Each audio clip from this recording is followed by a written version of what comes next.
So now we are in the fourth episode of the Ottoman Portuguese War by Kings and Generals. The failure to capture Diu was a major loss for the Ottomans. Okay. Ooh, the Ottoman influence diminished in India, wow. Weakening their influence in India and straining their critical alliance with the Gujarat Sultanate. Spice would continue to work its way. It's all about the spice, baby. It's like Dune up in here. But the Portuguese managed to hold their spice trade, which forced the Venetians to purchase from them. Yeah, Venice was getting involved earlier, so now they're humiliated that they have to keep doing this. Around the Cape of Good Hope, with even the merchants of Venice at times forced to purchase from their Portuguese rivals. But Suleiman's efforts in the Indian Ocean had not been for naught. The construction of shipyards in Basra and Aden had greatly strengthened the Ottoman position. Okay. With the new naval bases in Basra and Aden, the Ottomans significantly strengthened their naval control in the Indian Ocean.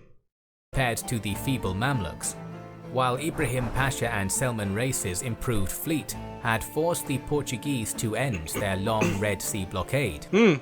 Therefore, though the Ottomans had failed to drive the Portuguese from the Indian Ocean, they did succeed in reinvigorating the Egyptian spice trade, with Arab and Indian merchants again braving the risk of Portuguese piracy to sell their wares in Alexandria. So the Ottomans definitely did achieve some success, though. It wasn't all a setback. So they made some pretty good headway, actually. So good for them. And new trade routes would uneasily coexist over the next decades as the rival empires competed for dominance.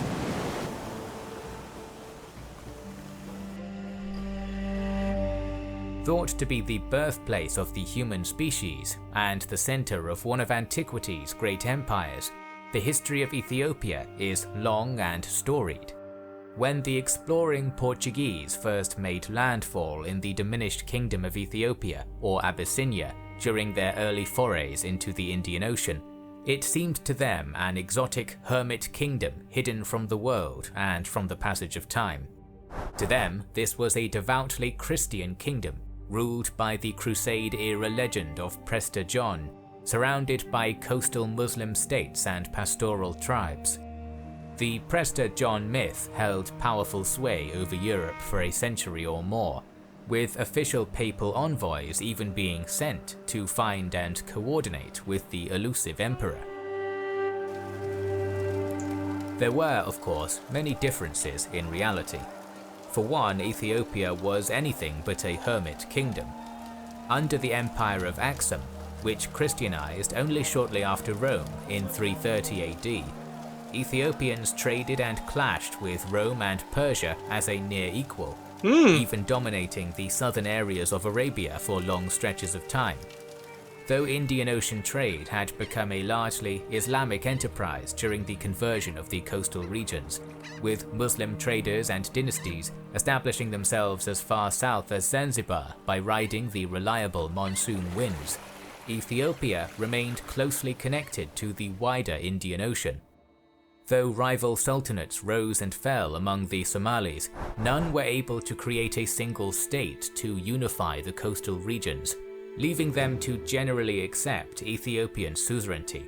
Wow. Muslim merchants ruled the waves during the 15th century, but tributes and taxes poured into the coffers of the Negus, and Ethiopia's slaves and ivory flowed unabated to markets in Egypt and India. An Ethiopian delegation had even attended the Council of Florence in 1441, where they were excitedly welcomed as subjects of Prester John, despite their every assertion that their Negus, or emperor, was called Zari Yacob and bore no such title. Wow, okay. So I didn't know Ethiopia had this much power. Like I said, we haven't really ventured into Africa much, have we? But these guys seem incredibly powerful and influential in their own way. That's unique, I didn't know that. The years just prior to the Ottoman entry into the Indian Ocean had not been kind to Ethiopia, however. Throughout the 14th century, the nearest thing to a Muslim rival to the empire had been the Sultanate of Ifat under the Walaasma dynasty, a disunified state ruling over a coastal merchant elite often loyal to the Ethiopian Negus, and a pastoralist semi-nomadic population generally unconcerned with the borders or conflicts of the two states. An attempt by Sultan Sabreddin to invade Ethiopia in 1332 led the warrior king Amda-Seyon to sack and conquer most of Ifat. Further conflict in the following decades led to the Sultanate's destruction by Amda-Seyon's grandson Dawit in 1403. But from its ashes would emerge a far more formidable foe. As Ifat crumbled, the Walaasma dynasty split in two. Some of the ruling family opted to remain in the former lands of Ifat, retaining some wealth and influence. The more militant branches of the family headed east to found the Sultanate of Adal, centered in Harar. In the century that followed, succession crises and weak monarchs would weaken Ethiopia's hold over both its coastal Muslim tributaries and the increasingly powerful Christian feudal nobility at home, while Adal prospered from trade and bolstered its military might through the conversion of Afar and Somali pastoralists to Islam. Still, in 1516, Ethiopia remained strong, and with the aid of a Portuguese fleet, Negus Lebna-Dengel scored a significant victory against Adal, killing its sultan Mahfuz and even burning Ifat's old capital of Zela. Chroniclers triumphantly declared the Muslim threat ended forever, but the following years would change everything. In 1517, Selim the Grim conquered Egypt and gained his first foothold in the Indian Ocean. Adal would be quick to forge ties with this powerful new neighbor, allowing for the acquisition of modern armaments Ethiopia largely lacked. The Ottomans, for their part, saw Adal as a useful ally, given the partial Portuguese blockade of the Red Sea. The succession crisis sparked by the death of Mahfuz led to the usurpation of the state by the former soldier Imam Ahmad ibn Ibrahim in 1520. Despite never claiming the title of the Sultan, Ahmad, called Granye for his left-handedness, was militant and visionary, who intended to overthrow the Solomonic Empire by conquest, positioning himself as the Negus of a Muslim Ethiopia.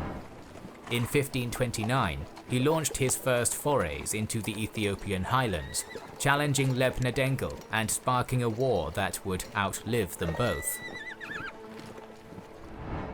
The first encounter between the two kings was a decisive victory for Granye.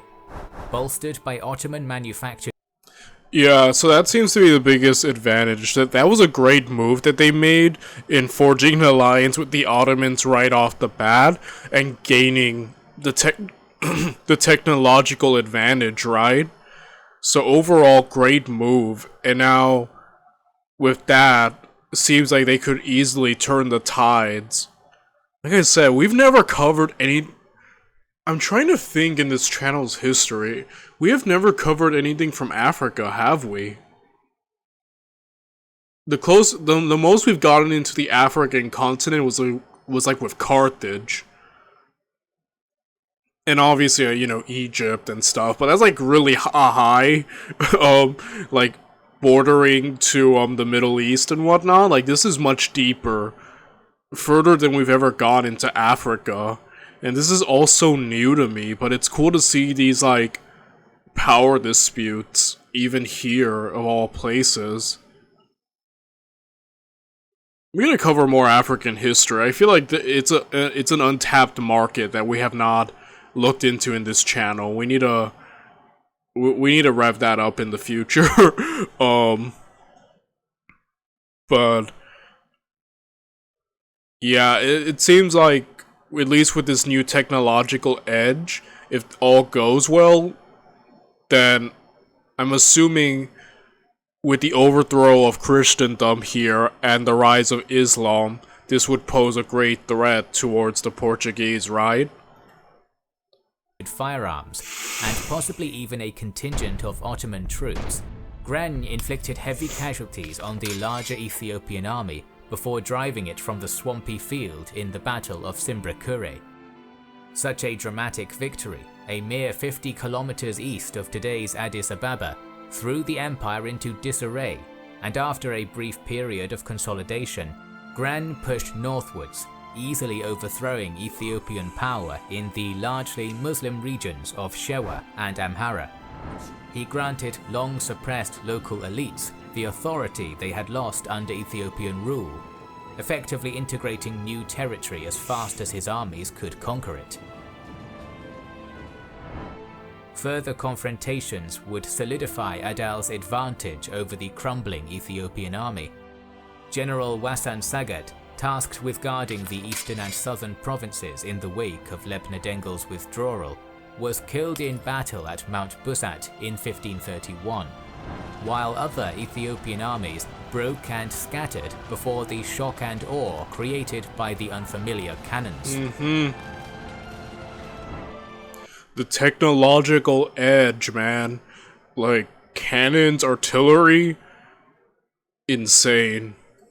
During the second battle between Gren and Lebna-Dengel at the fortress of Ambersel near the Bashalo River, Lebna-Dengel was almost captured by the victorious Imam while his army routed around him. By the end of 1531, only the fortified Central Highlands remained securely Ethiopian. The once great warrior king of Ethiopia was a virtual prisoner in the innermost regions of his empire, with the Adalites dominant as far west as Lake Tana. In the more Christian-dominated areas, stiffer resistance was put up to Gren's advance.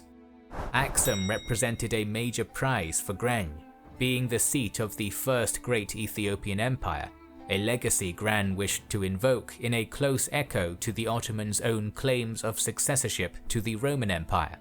Yet here, a few Turkish Christian converts had furnished the Ethiopian defenders with firearms of their own. Though Axum would fall with the rest of the Tigray region after a difficult siege, with Gren destroying the Church of Mary of Zion in punishment for its stiff resistance, it did check his advance until 1533. The degree of direct Ottoman support Gren received in the earlier years of his campaign is rather unclear, highlighting another failing of the Portuguese chroniclers that otherwise provide a remarkably detailed account of the conflict. Nevertheless, the devastating impact of Ottoman-made arms is undeniable in the rapid collapse of the Horn of Africa's strongest power. Lebna-Dengel was helpless to oppose Gren, and after the fall of the royal compound of Ambergeshen, spent the last years of his life an effective fugitive within his own realm. Alongside the widespread fighting, famine ravaged the highlands, cut off from crop tributes and subject to frequent raiding. Okay. So... Okay, so that was basically the first part, and I have to quickly comment that was interesting. Like I said, this is the furthest we've ever got into Africa, so learning about all this was so interesting and new to me. And again, it seems like the big deciding factor really was just those cannons, man. And having that technological edge, it seems like the Adals, if successful further, can become a great ally for the Ottomans, essentially sort of even checking the Portuguese around this region even more, right? So this was a great move on all parts for the Adals and for the Ottomans. I'm wondering how this is going to affect the war going forward and the Portuguese. I guess we'll find out more tomorrow when we cover the next part.